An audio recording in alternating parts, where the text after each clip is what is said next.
உன்னை புரிஞ்சு கொள்ளுங்க, நீங்கள் கிறிஸ்துவினுடையவர்கள் சொல்றாரு. கிறிஸ்துவுக்காக தான் எல்லாம் உண்டாக்கப்பட்டிருக்கிறது. நீங்க இப்ப கிறிஸ்துவினுடையவர்களா இருந்தா அப்ப உண்டாக்கப்பட்டது யாருக்காக உண்டாக்கப்பட்டுச்சு?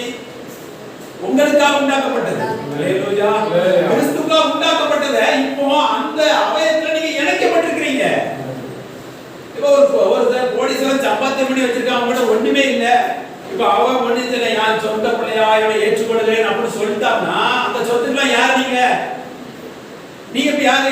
கோடீஸ்வரன் சொல்லிட்டான், இது எனக்கு பிள்ளையா நான் எடுத்துக்கொள்ளுகிறேன், இது எனக்கு புள்ளனே ஒரு பிச்சைக்காரனை எடுத்துக்கொள்றேன்னு எடுத்துட்டான்னா அந்த பிச்சைக்காரன் யாரு?